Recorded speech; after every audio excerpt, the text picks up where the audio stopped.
3 बड़े तथ्य हम सबके सामने हैं।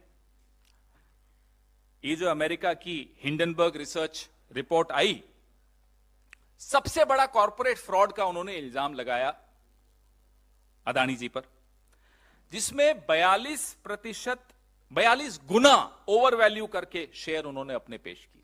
ये बताया गया 42 गुना, कोई छोटी बात नहीं होती। और डेट फ्यूल्ड बिजनेस, जितनी बिजनेस है आपकी वो कर्जा लेकर, कर्जा भी आपने लिया तो 30% सरकारी बैंकों से लिया, 8% निजी बैंकों से लिया। आप सोचिए कि किसका पैसा है वो। आप जो बैठे हैं ना, मेहनत कर रहे हैं कलम हाथ में लेकर और कैमरा हाथ में लेकर, ये आपका पैसा है। और अदानी परिवार के सदस्यों ने जो कथित तौर पे मॉरिशस, यूएई और कैरिबियन आइलैंड्स में जो उनकी बेनामी टैक्स हेवन में जो शेल कंपनीज हैं, बेनामी कंपनीज हैं, एक पूरा मायाजाल है जिसके बारे में हमने उस हिंडनबर्ग रिपोर्ट में पढ़ा। मैंने आपको एलआईसी, एसबीआई के विषय में बताया, मैंने आपको हिंडनबर्ग रिपोर्ट की जो जिस्ट है, जो सारांश है वो बताया। एसबीआई, मैंने आपको यह भी बताया कि 30% सरकारी बैंकों से उन्होंने लोन लिया। जो तीसरा और सबसे सनसनीखेज बात है, जो आप लोगों की शायद नजर नहीं पड़ी या किसी और कारण से आपकी नजर नहीं पड़ी, वो मैं नहीं जानता, जो उनके संबंध हैं, साहब के तो हैं ही संबंध चीन से, वो तो मैं बताता ही रहता हूं।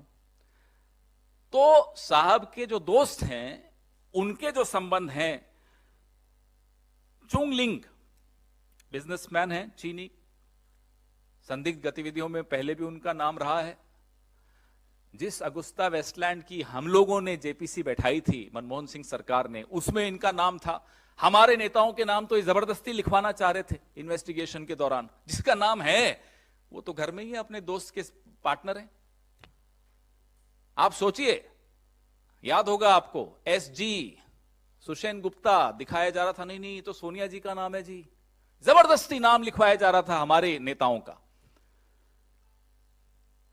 जिसका नाम है वो है चांग चुंग लिंग, गुडामी इंटरनेशनल, और वो आपके गौतम भाई के पार्टनर हैं। एक ही एड्रेस है सिंगापुर में जहां से ये ऑपरेट करते हैं। आप बताइए ये क्या रिश्ता है, जहां चीन की चीनी भी मिल गई। बड़ा मीठा रिश्ता है।